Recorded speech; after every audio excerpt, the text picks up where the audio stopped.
Hello dear students, स्वागत है आपका आज के इस न्यू सेशन में। अपने लास्ट लेक्चर में आपको एप्लीकेशन ऑफ डायमेंशनल एनालिसिस बता रहा था और उस पर हमने कुछ क्वेश्चंस सोल्व किया था। ठीक है, एप्लीकेशन में हमने बहुत सारी चीज़ें पढ़ ली थी। क्या क्या उसमें था? प्रिंसिपल ऑफ होमोजेनिटी के बारे में आपको बता दिया था। और प्रिंसिपल ऑफ होमोजेनिटी क्या था कि dimension of LHS should be equal to dimension of RHS and only those quantities can be added और subtracted whose dimensional are same. जिनका डायमेंशन सेम होगा उसी को हम सिर्फ क्या कर सकते हैं, ऐड या सब्सट्रैक्ट कर सकते हैं। ओके, आज चलते हैं। आज एक नया रिलेशन अपने को पढ़ना है, नया एप्लीकेशन पढ़ना है डायमेंशनल एनालिसिस का। And that application is to establish relation between non physical quantity. मतलब अपने को मान लो मालूम चल जाए कि एक पार्टिकुलर चीज जो है वो इन चीजों पे डिपेंड कर रहा है, तो इन दोनों के बीच में हम रिलेशन एस्टेब्लिश कर सकते हैं with the help of dimensional analysis. जैसे मान लो कि अपने पास एक पेंडुलम है, पेंडुलम आप सभी ने देखा होगा। पेंडुलम कैसा होता है? वॉच में होता है ना, घड़ी में होता है ना पेंडुलम। तो ऐसा होता है पेंडुलम। तो पेंडुलम का ये है लेंथ, ये है बॉब का मास मान लीजिए कितना है, m है। और जब हम इसको इधर खींच करके छोड़ते हैं तो क्या करता है, ये ऐसे ऐसे मूव करता है, लगातार ऐसे ऐसे मोशन ये परफॉर्म करता है। और इस वाले मोशन को हम बोलते हैं सिंपल हार्मोनिक मोशन। वो आज का अपना टॉपिक नहीं है, जब अपना ये टॉपिक आएगा तो बहुत डिटेल में हम लोग पढ़ा जाएगा सिंपल हार्मोनिक मोशन को। ठीक है, फिलहाल बस इतना समझिए कि हम पेंडुलम को ऐसे इधर से यहाँ पर से हल्का सा भी क्या करते हैं, इसको मूव करते हैं तो ऐसे ऐसे लगातार क्या करेगा, ये ऑसिलेट करेगा, सिंपल हार्मोनिक मोशन परफॉर्म करेगा। और सिंपल हार्मोनिक मोशन परफॉर्म करेगा तो यहाँ पर जो टाइम पीरियड है पेंडुलम का, मान लीजिए आपने बहुत सारा एक्सपेरिमेंट किया। किसी एक्सपेरिमेंट में पेंडुलम के लेंथ को 1 मीटर रखा, किसी एक्सपेरिमेंट में पेंडुलम के लेंथ को 0.2 मीटर रखा, किसी एक्सपेरिमेंट में पेंडुलम के लेंथ को 3 मीटर रखा। ठीक है, सिमिलरली किसी एक्सपेरिमेंट में इसके मास को 1 kg रखा, किसी दूसरे एक्सपेरिमेंट में मास को 2 kg रखा और तीसरे वाले में एक्सपेरिमेंट में मास को 3 kg रखा। तो अलग अलग वैल्यू आपने रखा सभी चीजों का, मास का, लेंथ का, मास का, लेंथ का अलग अलग वैल्यू रखा और आपने बहुत सारे एक्सपेरिमेंट परफॉर्म किए। और हर एक एक्सपेरिमेंट में आपने क्या किया, उसके रीडिंग को मेजर किया होगा कि जब हम लेंथ 1 मीटर रख रहे हैं, मास 1 kg रख रहे हैं, तो मान लीजिए आपको टाइम 2 सेकेंड आ रहा होगा। सिमिलरली आप लेंथ को चेंज कर रहे होंगे, मास को चेंज कर रहे होंगे, फिर अलग टाइम आ रहा होगा। ठीक है, अब मास आप कांस्टेंट रखे हुए होंगे और सिर्फ लगातार आप लेंथ को चेंज कर रहे होंगे तो अलग चीज आ रहा होगा, अलग अलग टाइम आ रहा होगा। फिर आपने लेंथ को कांस्टेंट कर दिया होगा, मास को बार बार चेंज किया होगा, फिर लगातार बहुत बार एक्सपेरिमेंट परफॉर्म किया होगा। देखो ये सभी जो रिजल्ट आते हैं ना, ये सभी जो फॉर्मूले डेराइव होते हैं, पहला चैप्टर में जब आपको पढ़ा रहा था तभी बताया था कि ये 1-2 दिन का गेम नहीं है, it may takes even 500 years. 500 साल लग जाते हैं एक फॉर्मूले को डेवलप करने में। ठीक है, तो बहुत सारा मतलब लाखों में एक्सपेरिमेंट हुआ होगा और उस एक्सपेरिमेंट के बेसिस पे ये कंक्लूजन निकल के सामने आया होगा कि जो पेंडुलम है इसका टाइम पीरियड मास पे डिपेंड कर रहा है, लेंथ पे डिपेंड कर रहा है और एक्सेलरेशन ड्यू टू ग्रेविटी पे डिपेंड कर रहा है। अब आपको इतना एज अ मैथमेटिशियन, आप मान लीजिए मैथमेटिशियन हैं, तो आपको इतना चीज मालूम चल गया कि टाइम पीरियड मास, लेंथ और एक्सेलरेशन पे डिपेंड कर रहा है, तो यहां से आप बहुत ही इजीली एक रिलेशन डेवलप कर सकते हैं।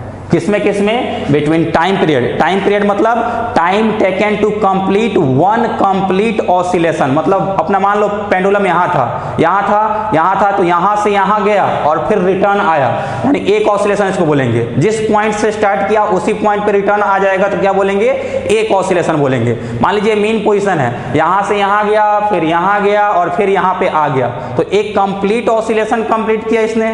तो एक कंप्लीट ऑसिलेशन में एक बार कंप्लीट मूव करने में जो टाइम लगता है उसको हम क्या बोलते हैं, उसको टाइम पीरियड बोलते हैं। ठीक है, तो चलिए इसको ऐसे समझते हैं, क्वेश्चन के हेल्प से ही अपने को समझना पड़ेगा। तो सबसे पहले टॉपिक लिखिएगा, ये टॉपिक क्या है, next application is to establish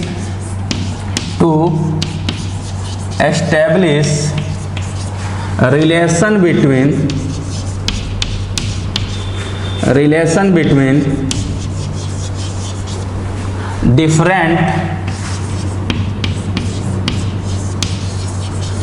different physical quantities। अलग अलग फिजिकल क्वांटिटीज के बीच में जब रिलेशन एस्टेब्लिश करना होता है तब भी हम डायमेंशनल एनालिसिस का यूज करते हैं। ओके बच्चों, तो चलिए इसको with the help of question ही हम समझ सकते हैं। तो सबसे पहला इस पे क्वेश्चन करते हैं। Question is time period of oscillation of a simple pendulum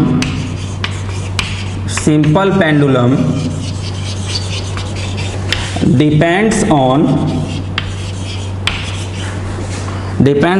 first दिया हुआ है length of A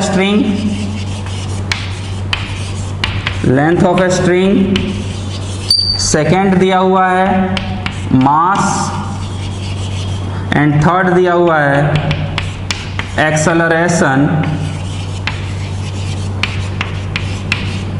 due to gravity,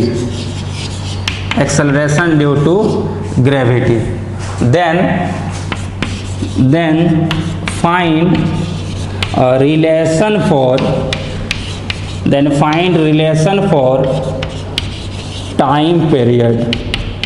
time period का रिलेशन आप डेवलप कीजिए। ठीक है बच्चों, यानी अगर टाइम पीरियड इन तीनों चीज़ों पे डिपेंड कर रहा है तो उस पेंडुलम के ऑसिलेशन के लिए अपने को टाइम पीरियड का रिलेशन डेवलप करना है। तो चलिए डेवलप करते हैं। देखिए क्या, आप जल्दी से क्वेश्चन नोट कर लीजिएगा, मुझे इरेज करना पड़ेगा ये। आई होप आपने लिख लिया होगा। चलिए, तो सबसे पहले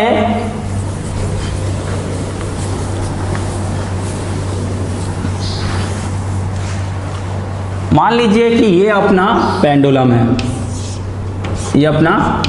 है, और इसका जो टाइम पीरियड वो तीन चीज़ों पे डिपेंड कर रहा है। किस किस चीज़ों पे डिपेंड कर रहा है? सबसे पहले तो लेंथ पे डिपेंड कर रहा है, दूसरा एक्सेलरेशन ड्यू टू ग्रेविटी पे डिपेंड कर रहा है, और तीसरा डिपेंड कर रहा है किस पे? मास पे। ठीक है, तो लेंथ का डायमेंशन कितना होता है? लेंथ का डायमेंशन तो एल ही होता है। एक्सेलरेशन ड्यू टू ग्रेविटी है ना, ये एक्सेलरेशन है, तो एक्सेलरेशन का डायमेंशन क्या होता है? मीटर पर सेकेंड स्क्वायर। एक्सेलरेशन का यूनिट हो गया, अब यूनिट मीटर पर सेकेंड स्क्वायर है, डायमेंशन कितना हो जाएगा? M L minus acceleration metre पर सेकेंड स्क्वायर, तो एल टी माइनस 2, और मास का डायमेंशन क्या हो गया? मास का डायमेंशन एम हो गया। तो इन तीनों चीजों पे ये डिपेंड कर रहा है क्या? Time period. तो चलिए इसके लिए रिलेशन डेवलप करते हैं। प्रिंसिपल ऑफ होमोजेनिटी क्या बोलता है? प्रिंसिपल ऑफ होमोजेनिटी बोलता है dimension of LHS should be equal to dimension of RHS, और यहाँ पे हम एज्यूम कर रहे हैं let time period is proportional to L raise to ए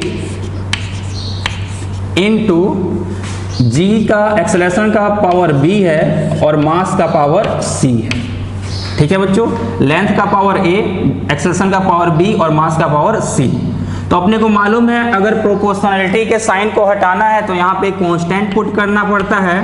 तो this implies t equals to k into L का पावर a, g का पावर b और m का पावर कितना हो गया? c हो गया। अब ये क्या है? लेंथ है, लेंथ का डायमेंशन तो एल ही होता है, तो डायमेंशन ऑफ इधर dimension of T should be equal to k into dimension of L raise to a. Acceleration का डायमेंशन कितना होता है? एल टी माइनस 2, तो L T minus 2 raise to b, और मास का डायमेंशन क्या होता है? एम, तो एम रेज टू सी। तो अब देखो क्या, इधर t रेज टू 1 है, तो इसको लिख सकते हैं m0 l0 t1 should be equal to some constant into, इधर l का पावर a है और इधर l का पावर b है, तो कितना हो जाएगा? l raise to a plus b। ठीक है, सिमिलरली यहाँ पे t रेज टू कितना है? -2b, तो t रेज टू -2b, तो l raise to a plus b, t raise to -2b, और m की बात करेंगे तो m का पावर कितना है? c, तो m रेज टू c। तो ये अपने पास एक रिलेशन हो मिल गया, और according to principle of homogeneity direction of LHS should be equal to dimension of LHS should be equal to dimension of RHS। ठीक है, यानी इधर का और इधर का डायमेंशन सेम होना चाहिए। तो इधर हम देख रहे हैं, इधर l का पावर कितना है, 0 है, और इधर l का डायमेंशन कितना है, a प्लस b है। तो पहला तो अपना इक्वेशन यहां से डेवलप हो गया, and that equation is a plus b equals to 0। This is our equation number 1।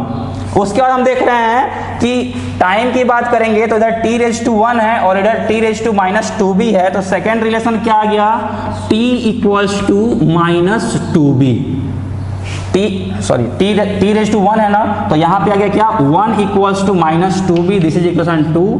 And third mass की बात कर रहे हैं तो इधर m⁻0 है और इधर m⁻2 कितना है, c है। तो थर्ड इक्वेशन क्या आ जाएगा कि c इक्वल्स टू 0। अब ये अपने पास तीन रिलेशन डेवलप हो गया।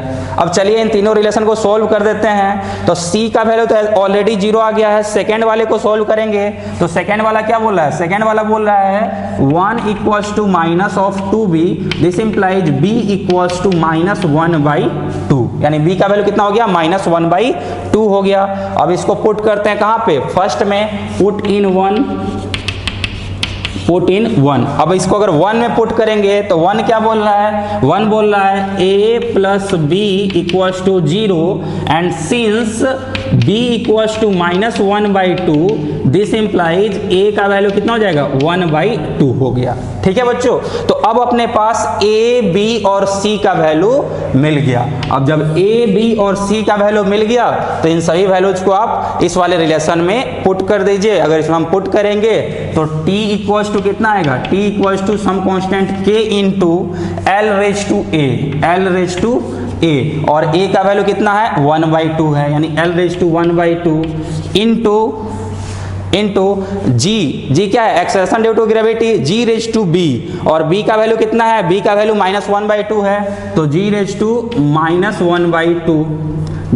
-1/2, और लास्ट में क्या है, m रेज टू c है, और c का वैल्यू क्या है, 0 है। c का वैल्यू 0 है, मतलब मास पे ये डिपेंड नहीं कर रहा है, तो m रेज टू 0।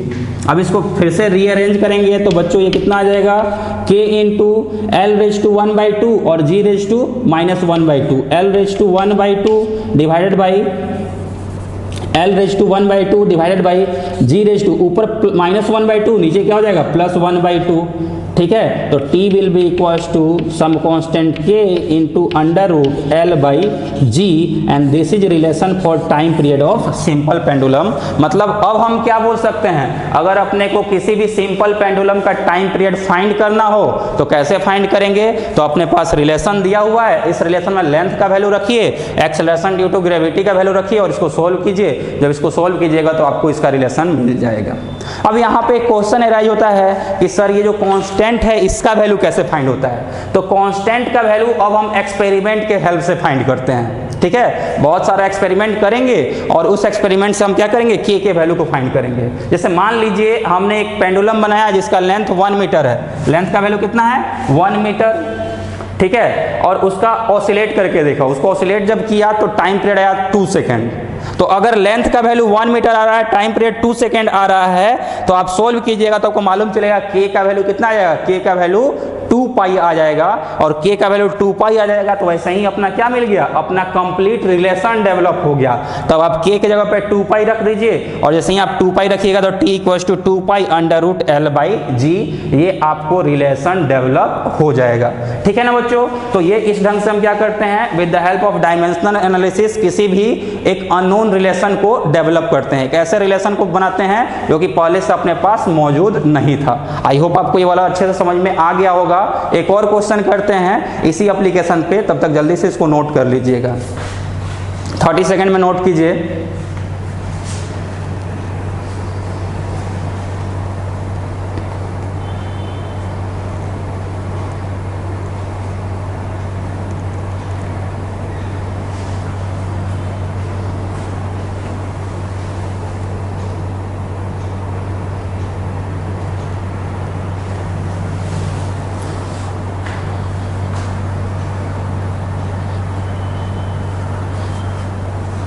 ओके बच्चों, चलते हैं अगले क्वेश्चन पे, एंड दैट इज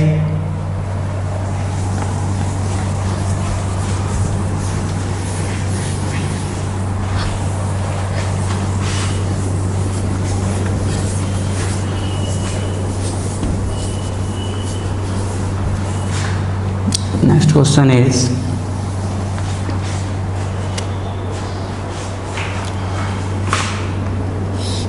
ये दो पॉइंट है, इन दोनों पॉइंट के बीच में हमने क्या किया है, स्ट्रिंग को फिक्स कर दिया है, रस्सी को बांध दिया है। इन दोनों पॉइंट के बीच में क्या किया है, रस्सी को बांध दिया है।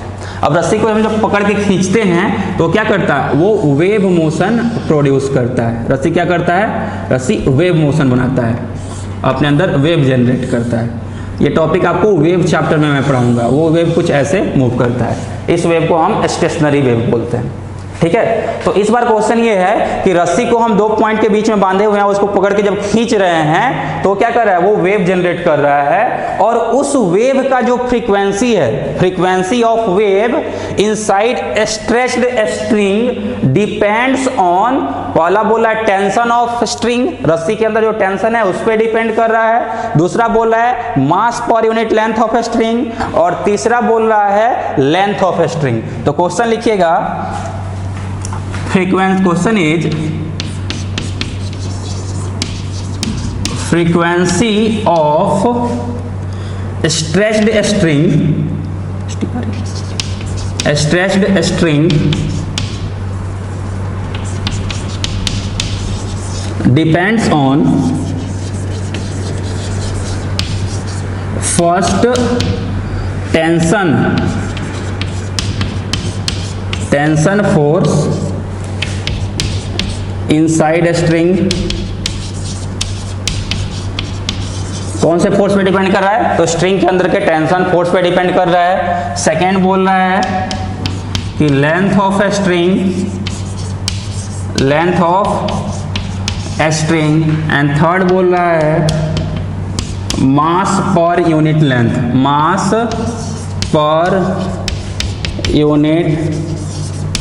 Length of string, mass per unit length of string. Then establish a relation between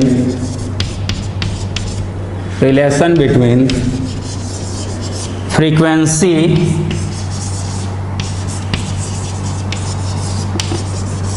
and dependence। यानी फ्रीक्वेंसी और डिपेंडेंस मतलब ये तीनों क्या है, जिन पे फ्रीक्वेंसी डिपेंड कर रहा है। तो फ्रीक्वेंसी और डिपेंडेंस के बीच में अपने को क्या करना है, यहाँ पे रिलेशन डेवलप करना है। ठीक है बच्चों, तो जल्दी से क्वेश्चन लिखिएगा। मैं एक बार फिर से क्वेश्चन को रीड कर देता हूँ। Question is frequency of stretched string depends upon tension force inside string, यानी रस्सी के अंदर के टेंशन फोर्स पे डिपेंड कर रहा है। दूसरा डिपेंड कर रहा है लेंथ ऑफ स्ट्रिंग के ऊपर, यानी रस्सी के लेंथ पे डिपेंड कर रहा है, रस्सी के लेंथ पे डिपेंड कर रहा है, रस्सी के अंदर के फोर्स पे डिपेंड कर रहा है। एंड तीसरा mass per unit length of string, mass per unit length, इसको ध्यान से पढ़िए, मास पर यूनिट लेंथ यानी mass by length of string पे डिपेंड कर रहा है। अब अपने को क्या करना है, अब अपने को इसके फ्रीक्वेंसी के लिए फॉर्मूला अपने को डेराइव करना है या फॉर्मूला एस्टेब्लिश करना है। तो चलिए एस्टेब्लिश करते हैं।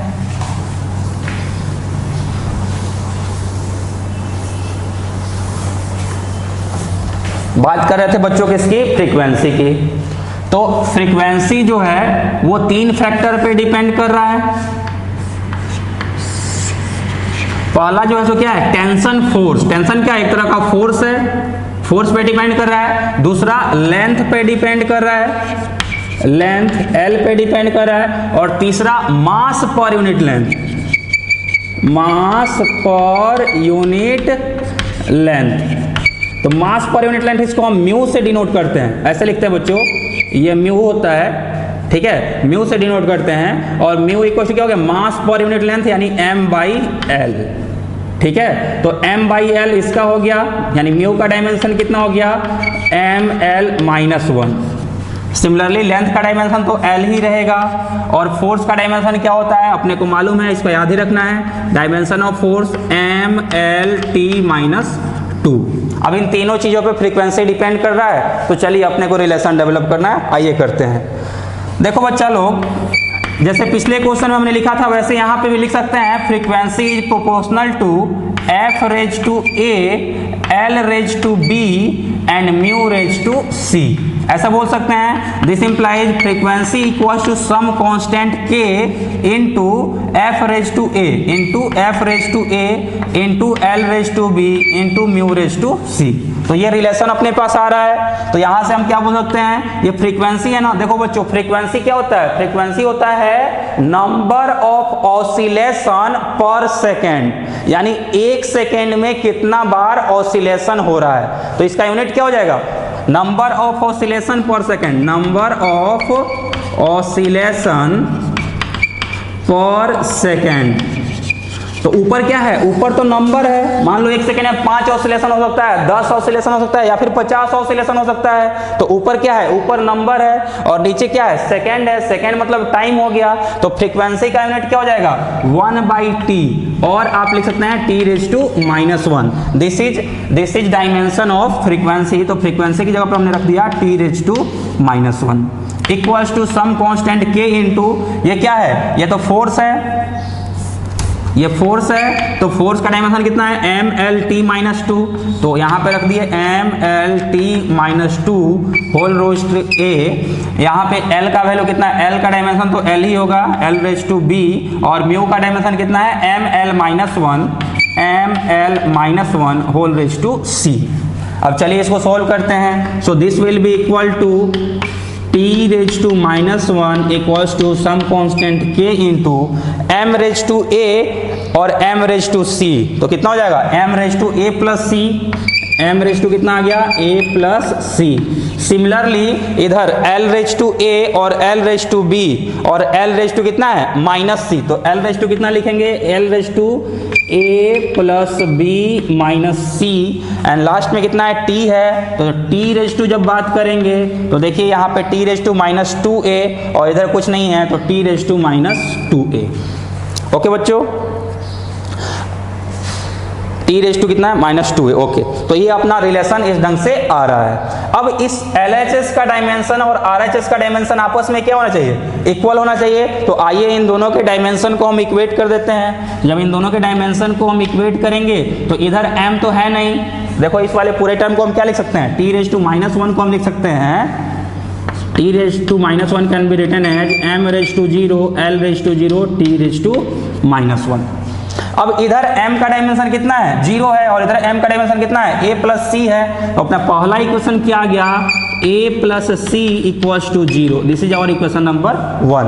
दूसरा, यहाँ पे l रेज टू 0 है और यहाँ पे l raise to a plus b minus c है। तो सेकेंड रिलेशन आ गया a plus b minus c is also equals to 0। This is our equation 2।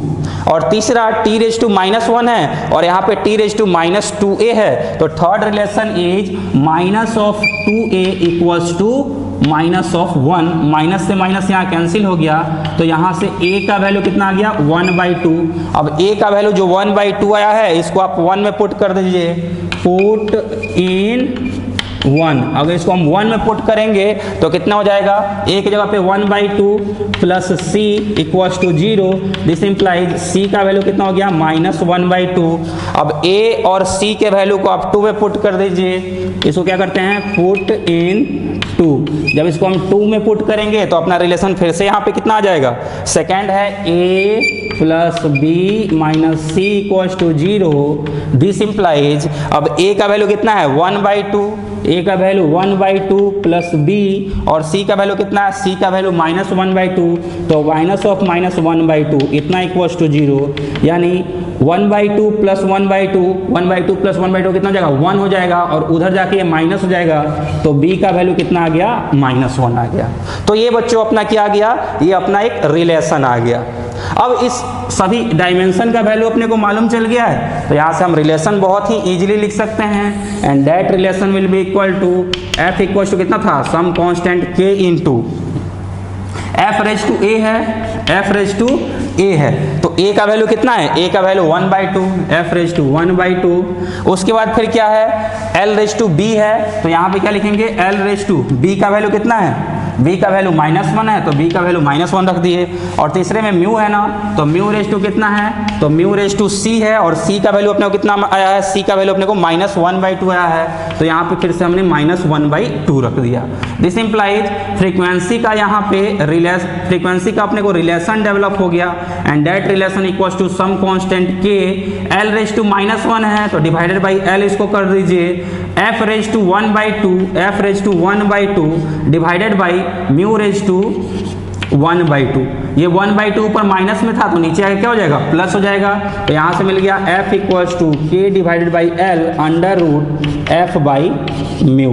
ठीक है ना, ये small f for frequency and capital F for tension force. तो ये हो गया एक और रिलेशन। ठीक है बच्चों, तो थोड़ा सा ये जो क्वेश्चंस है ये इनिशियल लेवल पे आपको थोड़ा सा टफ लग सकते हैं, लेकिन इसको एक बार दो बार घर पे आप प्रैक्टिस कीजिएगा तो बहुत ही आसानी से इसको आप एग्जाम में सोल्व कर सकते हैं। इसको सोल्व करने की आपको आदत लग जाएगी। ठीक है, कुछ नहीं करना है, जो भी डिपेंडेंट्स दिया हुआ है ना, डिपेंडेंट्स का पावर a b c अपने को मान लेना है। मान लो x y और z पे डिपेंड कर रहा है तो हम लिख दिए x equals to some constant k into y raise to a into z raise to b। ठीक है बच्चों, अब हमने x का डायमेंशन रखा, y का डायमेंशन रखा और z का डायमेंशन रखा। अब तीनों के डायमेंशन को रख दिया और उसको सोल्व किए, और dimension of LHS should be equal to dimension of RHS। जब ये पूरा का पूरा हम इक्वेशन सोल्व किए तो अपने को a का और b का वैल्यू मिल गया, और a और b के वैल्यू को सबसे ऊपर वाले इक्वेशन पे रख दीजिए तो आपका रिलेशन में मिल जाएगा। तो इस ढंग से ये वाला हम काम करते हैं। आई होप आपको ये सब अच्छे से समझ में आ गया होगा, तो और आपने आज के लेक्चर को भी एंजॉय किया होगा। तो डियर स्टूडेंट्स, ये तो था अपना डायमेंशनल एनालिसिस। अभी एक चीज और अपना बाकी रह गया। डायमेंशनल एनालिसिस में एक यूनिट से दूसरे यूनिट में, एक सिस्टम ऑफ यूनिट से दूसरे सिस्टम ऑफ यूनिट में कैसे कन्वर्ट करते हैं, बस एक ये वाला टॉपिक आगे बाकी रह गया है, उसको हम लोग अपने नेक्स्ट लेक्चर में सीखेंगे। तब तक के लिए आप लोग पढ़ते रहिए, खूब मन लगा के पढ़िए, and thank you very much for joining today.